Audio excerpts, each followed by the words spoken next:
Hello and welcome to another puzzle video. Today we are here with Cloak and Dagger, and I am in the void. I hope to get out of here soon, but while I'm in here, I thought I'd share a fun puzzle that I saw to close out the Teen Spirit trifecta with the puzzles for them. So here's a fun scenario sharing, Cloak and Dagger from this new Marvel set, Teen Spirit, along with Miss Marvel and Squirrel Girl. This set is amazing. These characters are very fun.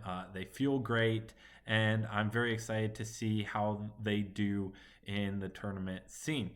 But in this scenario, Cloak has fallen. We only have Dagger left. Yennenga is at 7 health. I am almost decked out. Yennenga is doing very well. So my question to you is that can Dagger win this from this disadvantaged position? We have 3 cards left in deck for Dagger. She has a Commanding Impact and then an Into the Void, and then final card is another Commanding Impact. And on Yennenga's side, these are her defenses left. They could be scattered anywhere throughout her deck, but these are basically all the cards she has, and she has so many cards in deck that you don't have to worry about fatigue. So that's how I'm choosing to illustrate that here, is that these are the only possible defenses she has left. So my question to you is, can Dagger guarantee a victory? And if so, how? So if you are familiar with both of these fighters, I recommend pausing the video now. And if you're not, I'll go over each of these cards right now. So looking at Yennenga's ability, it says if Yennenga would take damage, you may assign any amount of that damage to one or more archers in her zone. Instead, you may not assign more damage to an archer than their remaining health. That will come up if Yennenga would get back an archer. These are the only 2 attack cards that we're going to assume she has left. It can be 1 Rain of Arrows and 1 Surprise Volley. Let's just assume this deck of cards is full of archer cards and schemes. Here we have a Rain of Arrows, double attack. So it's a 3 value attack, and then the after combat is another 3 value attack. So it's kind of a 2 for 1, and your opponent can choose to play a defense for the second time. We have Point Blank. If the opposing fighter is adjacent to Yennenga, deal 2 damage to that fighter. She has 2 of those. Stallion Charge. Move Yennenga up to 5 spaces. She may move through opposing fighters, then deal 1 damage to each opposing fighter she moved through. We see Shield Formation. Immediately, your opponent may discard a card. If they don't, return a defeated archer to a space in Yennenga's zone. And then Surprise Volley. Immediately, you may return a defeated archer to a space in the opposing fighter's zone. If you do, that archer is now the attacker. If you don't, gain 1 action. So that's what we have there for Yennenga.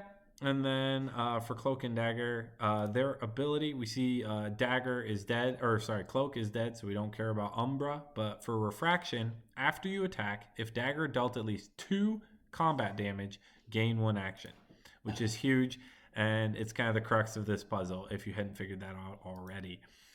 Light Force Barrage. This card's effects cannot be canceled. If you won the combat, your fighter takes damage equal to the amount of damage you dealt. We see it's a 7 though, so it's a great card if it doesn't kill you, which it might a lot of the time. We see she has 2 Into the Darkness. After combat, choose one of the fighters in the combat and move them up to 3 spaces. We see Perfect Balance. If Cloak and Dagger are both adjacent to the opposing fighter, the value of this card is a 6 instead. We have an Into the Darkness. We have a Cloak specific card. Place the opposing fighter in any space. Your opponent discards a card, but it is a boost 3. And then we see the Living Light. If Cloak played this card to defend, Dagger recovers 2 health. If Dagger played this card to attack, Cloak recovers 2 health. It's important to know this doesn't revive them. You can never be healed if you're dead. So just wanted to highlight that before any questions came up in the chat. We have Commanding Impact. Draw 1 card. 5 value attack. And we have Into the Void. You may boost this attack. So if that answered or if that enlightened some people onto Dagger's cards, I highly recommend you pause the video now. This is her deck order. These are the cards that Yennenga can play with. Can Dagger win? All right, and time for the solution. Short answer, I believe, is yes.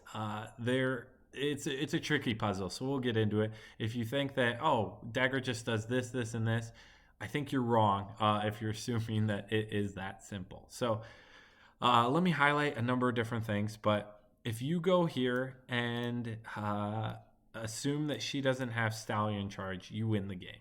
So if you maneuvered, so you drew a commanding impact, you'll attack with commanding impact. Let's assume shield formation is thrown first.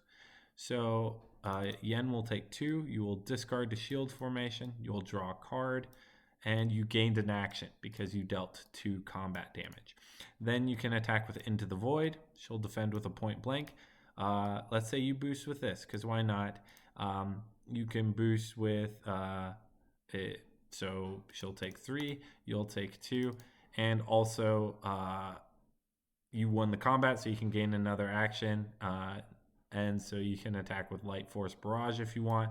The reason I didn't do this for the last attack is because you need to send a message to your opponent, and so if you overkill them, that just kind of shows your superiority. So I'd highly recommend doing that if you have the chance. But anyway, so if she doesn't have Stallion charge, she just loses. I think that's pretty obvious. So we have to assume she has Stallion charge.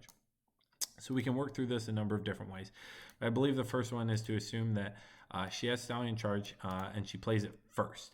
I believe in any other scenario in which she doesn't play Stallion charge first, she just loses. I could be wrong. We can work through that together, but here we go. So I play Commanding Impact because I think that's the first attack you throw no matter what. You do 2, you will draw a card. Yen hits you for 1, and she can go 4 other spaces. So she'll go 1, 2, 3, 4. Sorry, 1, 2, 3, 4, 5. So that's where she can go. The reason I'm putting Yen over here is because this map looks small, but it can be surprisingly big.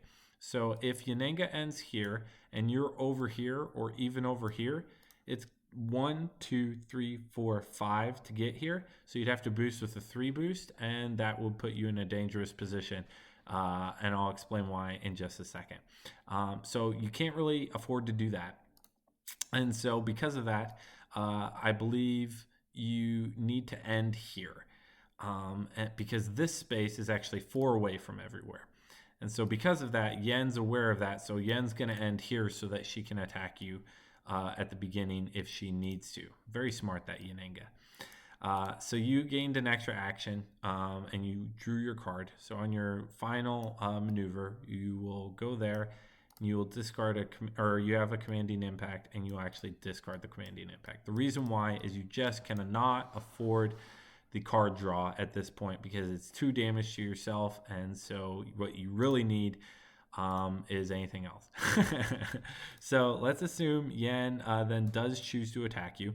Let's assume she attacks you with Rain of Arrows. I think if I have mathed it out correctly, no matter what, you just defend the first part of the attack with the Living Light. It has no effect, but it's full block. So we see that there's Rain of Arrows, so we'll defend with Perfect Balance as well, which lets us, it doesn't do much as well. Now, if Yen maneuvers, I think we're good because we see she has no feints left. We would have to maneuver down to 3. We can smack with a 5 value attack, and then we can smack with a 7. And no matter what combination of cards Yen plays, I believe we win. So if that's the case, Yen would have to attack us again, in which case we could play this one. And now Yen would summon an archer because she needs to. And so let's assume she summons an archer here so that she stops us from doing our thing. Now we can move the archer 3 spaces if we want, or we can move ourselves 3 spaces, but 1, 2, 3 doesn't get us next to Yen. So we don't actually want to move the archer.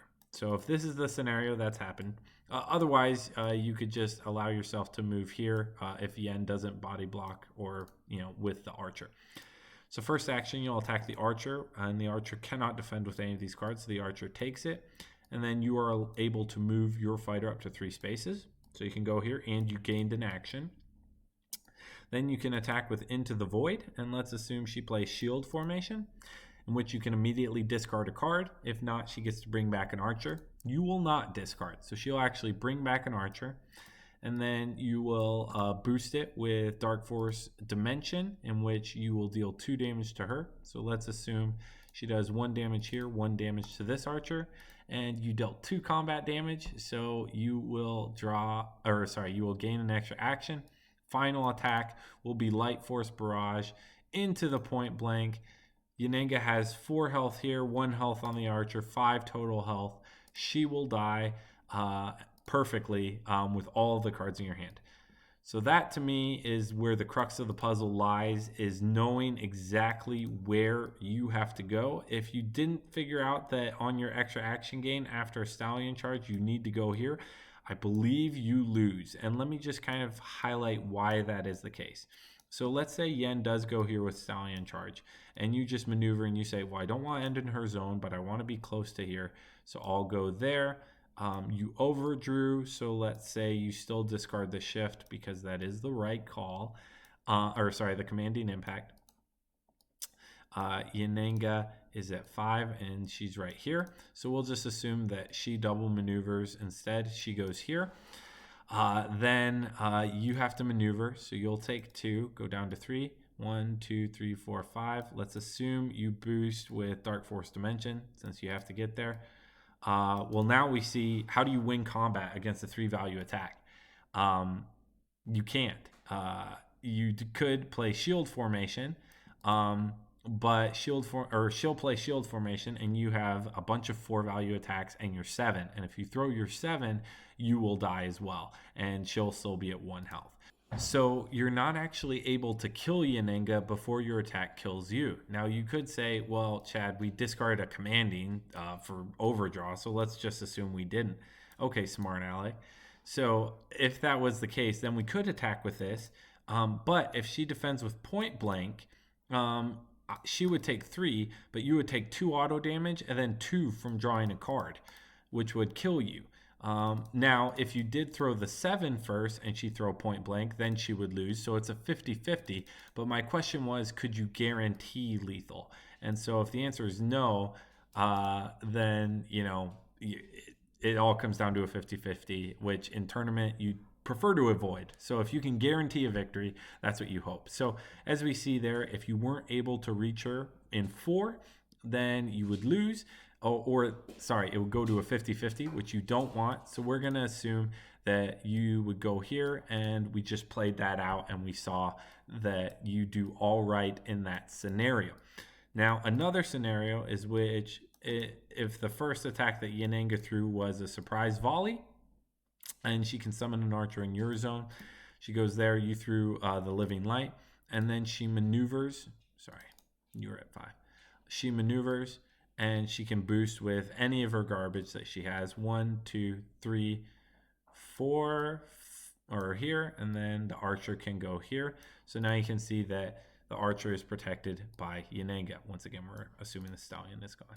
However, you still have an Into the Darkness, and so you can maneuver, boost with one of the Into the Darknesses. So you'll go 1, 2, 3. You will attack with the other one. Archer doesn't have anything, so you'll be able to slip into here. Sorry, you still have Dark Force Dimension. Sorry, I'm kind of... It's hard to go through this and have to show all the cards. So, but yes, you still have this because you didn't have to boost with the 3 to get to it, and you overdrew and discard Commanding Impact. So you attack the archer, you get some movement, and we see the scenario in which we saw before. However, you have one more card. So you can actually discard 2 shield formation, stopping that archer revive. You could also not and just, destroy their hopes and dreams regardless. And then you can attack with that into point blank and go for that huge health differential. So correct me if I'm wrong. I believe I thought through everything. There could be a scenario in which Yen wins. I could be wrong. I was wondering if there was a way in which with her stallion she could go 1, 2, 3, 4 and kind of force adjacency there so that she can play some point blank mind games. Which could be cool, but I believe that you can still win that no matter what. I could be wrong, but I believe if you yeah, I think you're fine because you can first action defend with Into Darkness, and so if it is a point blank, you can just well, you don't want to hop there, but I believe you can hop here, and you'll be fine. Actually, you might have been fine if you. No, it's the same thing, isn't it? 1, 2, 3, 4, 5 to get to here. But let's see, 1, 2, 3, 4, 5. Yeah, same thing to get there. So you wouldn't have been able to hop here, but you might have been able to go here and avoid the point blank. And this, I believe, is the same distance away from everything. I could be wrong. These passages might mess everything up. But if Yen's sitting on here, she's 4 away. If she's not sitting on here and she's somewhere over here, then you'd be fine. So I think that's fine too. Correct me if I'm wrong, but I think you can probably puzzle it out in enough ways where you can be safe to defend with Into the Darkness for the first attack. And if it is a point blank, you're fine throwing Yennenga maybe here. And you're okay with that. So regardless, I think you're still fine.